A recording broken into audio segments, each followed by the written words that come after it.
Blog upload করেই বেরিয়ে পড়লাম। 10 বাজছে। হ্যাঁ, বেরোচ্ছি, যাবো এখান থেকে বর্ধমান।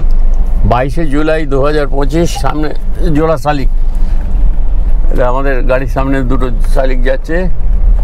আর 13 তারিখে এসেছিলাম, তোমরা তো দেখেছো সেই ভিডিওগুলো।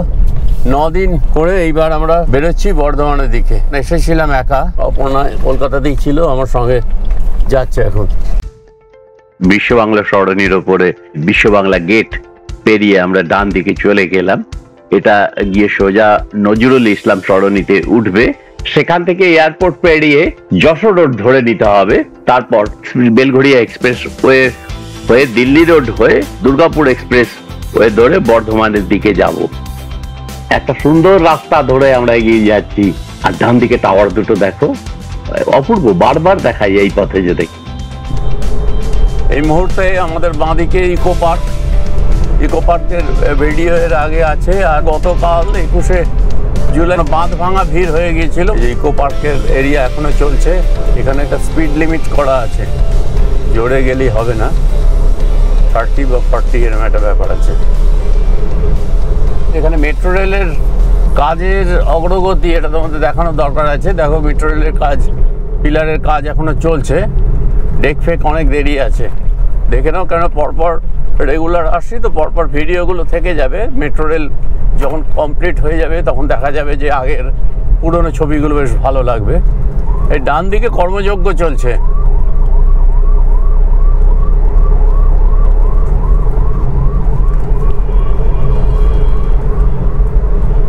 এই জায়গাটায় অনেক গাছপালাও কেটে দিয়েছে, বেশ পরিষ্কার লাগছে।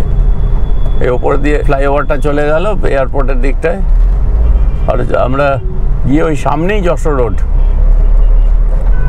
দুপুরবেলা তো এত ভিড় এই যশোর রোড। প্রিয় বন্ধুরা, আমরা নিউ টাউন থেকে এখন বর্ধমানের দিকে যাচ্ছি। বেলঘড়িয়া এক্সপ্রেস ধরে নিলাম।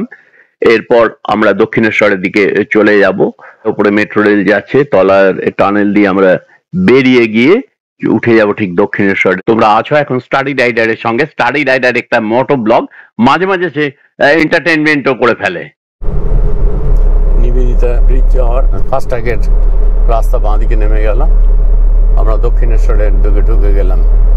সেদিন কলকাতার পরেশনাথ মন্দিরে ঘুরবার সময় একটা ছড়া দিয়েছিলাম মজা করে, তোমরা প্রচুর ভিউজ দিয়েছো। সেটা দেখে এত আনন্দ হলো কি তোমাদের বললো।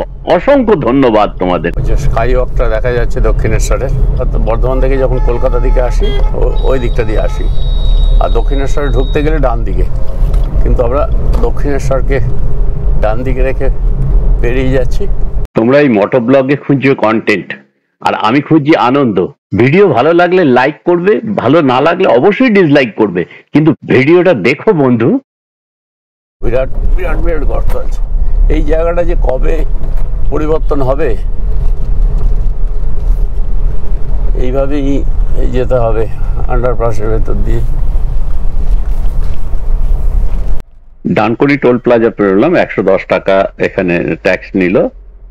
আমাদের এই জার্নি হচ্ছে আনন্দের, আমরা আনন্দ খুঁজি। কখনো কোনো খুব সাংঘাতিক ব্যাপার হয় রাস্তায়, কখনো ঠিক এইভাবে এর মাঝখান দিয়ে দুটো লরির মাঝখান দিয়ে বেরোতে হয়, অনেক সময় সাংঘাতিক বাঁক নিতে হয়।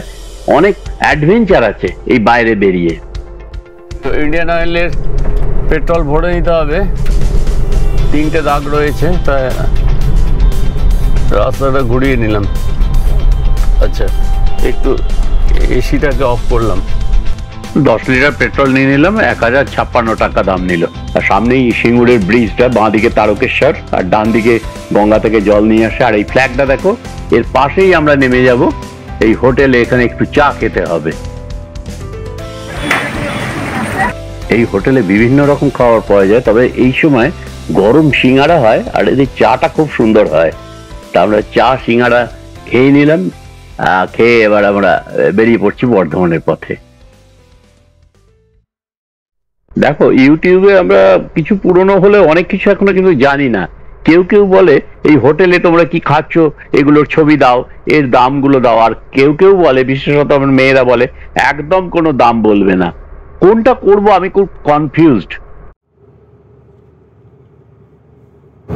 প্রিয় বন্ধুরা, আমরা আর বেশি দূরে নেই, 20-22 কিলোমিটার বর্ধমানের থেকে আছি। এখন 107 কিলোমিটার বরাবর চলছে। বাবা, আমি খেয়াল করিনি, এইভাবেই চলছে অনেকক্ষণ ধরে। দেখছি অন্যান্য গাড়িগুলো পেছিয়ে যাচ্ছে, তো আমি বুঝতে পারিনি। হঠাৎ তাকিয়ে দেখি করে কমিয়ে নিলাম, 100-এ নামিয়ে নিলাম। আমি তো জানো 100-এর উপর উঠলে একটু কমিয়ে নিই, কিন্তু 106-7 চলছিল গাড়ি। 90 কিলোমিটার চলে এসেছি। আর বর্ধমান এখান থেকে মাত্র 17 কিলোমিটার। আর সেই টোল প্লাজাতে এগিয়ে যাচ্ছি। অনেক স্পিড কমিয়ে দিয়েছে, এখন 70 থেকে 75 কিলোমিটার স্পিডে চলছে।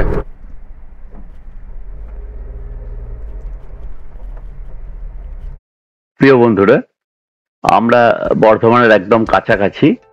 যে কথাটা বলার, যে স্টাডি রাইডার একটা মোটো ব্লগ, কিন্তু মাঝে মাঝে অ্যাকচুয়ালি কোনো কাজ না থাকলে, কোথাও বেরোতে না পারলে, গৃহবন্দী থাকলে কিছু বিনোদনমূলক ব্যাপার এসে যায়। তোমরা একটু সহ্য করে নিও, এইটাই বলবো তোমাদের।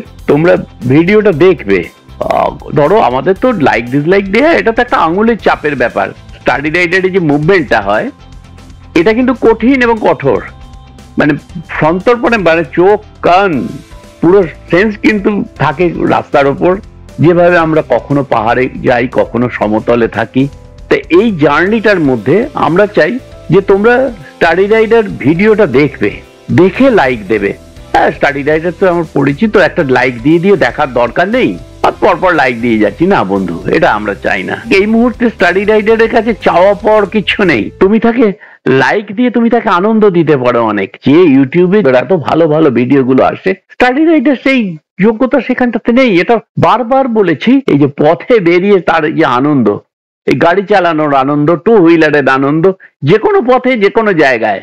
তবে এটা ওই বাজার করতে গিয়ে সেটা নয়, লং জার্নি। কলকাতা বর্ধমানটা আমার কাছে কোনো লং জার্নি নয়। বোঝা যাচ্ছে বারবার কেন একই জিনিস, কেন নিবেদিতা সেতু, কেন বিবেকানন্দ সেতু হবে। আমরা এক জিনিস করি না? প্রতিদিন সকালে তো আমরা একই মুখ ধুই, দাঁত মাজি, প্রতিদিন তো ব্রেকফাস্ট করি, লাঞ্চ করি, ডিনার করি, একই জিনিস।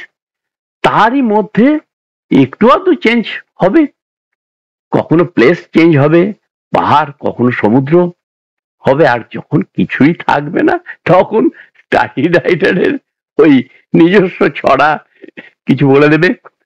আর রবীন্দ্রনাথ, নজরুল, জীবনানন্দ প্রত্যেককে স্টাডি রাইডার শ্রদ্ধা করে। তাদের কখনো কখনো কবিতা গানকে হয়তো সে তার কণ্ঠে আনার চেষ্টা করে। তার উচ্চারণে ঘাটতি আছে, তার দর্শনে ঘাটতি আছে, এটা বারবার বলা আছে। স্টাডি রাইডার সত্যিই চায় এই যে কলকাতা বর্ধমান জার্নির মধ্যে প্রত্যেকটা রাস্তা, প্রত্যেকটা ব্রিজ, প্রত্যেকটা টোল ট্যাক্স আত্মস্থ হয়ে যাক নতুন নতুন বাইকারদের কাছে। তারা শুরু করুক এখান দিয়েই না, ছোট্ট ছোট্ট জার্নি, বর্ধমান কলকাতা, কলকাতা বর্ধমান, এইটা দিয়ে শুরু হোক। সেই জন্যই এই বারবার একই জিনিস, যাত্রা যেহেতু একই পথে ঘন ঘন হয়, সেইটাকে দেখানোর চেষ্টা করে। যদি একজন দুজন এরকম এইটা দেখে যদি বাইকার তৈরি হয়, সেটাই স্টাডি রাইডারের আনন্দ। কিছু তো সে দিয়ে যেতে পারলো। ঘরে আমরা শুধু দেখছি দর্শন। এই একটা 15 মিনিটের ব্লগ করতে গেলে কত ঘন্টার যে পরিশ্রম মোটর ব্লগ করেন যারা, তারাই জানেন। যাই হোক, আজকের ব্লগটা শেষটা একটু অন্যরকম হয়ে গেল।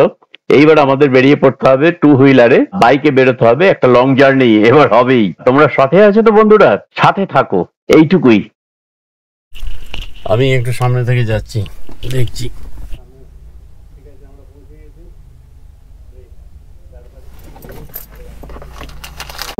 127.4 কিলোমিটার থেকে গতকালের 15 কিলোমিটার বাদ দিলাম, 112 কিলোমিটার জার্নি আজকে। 5:35 ঢুকে গেছি, 22 তারিখ। আচ্ছা, আর একটা জিনিস দেখছি, হ্যাঁ, এটা 19.6 কিলোমিটার অ্যাভারেজ দিল। আসলে অনেক জায়গায় ওই 106-7 কিলোমিটার স্পিডে চালাতে হয়েছে, তার জন্য একটু কমে গেল, তাহলে 22-23 আসতো। আজ পুরো জার্নিটাই এসি চলেছে।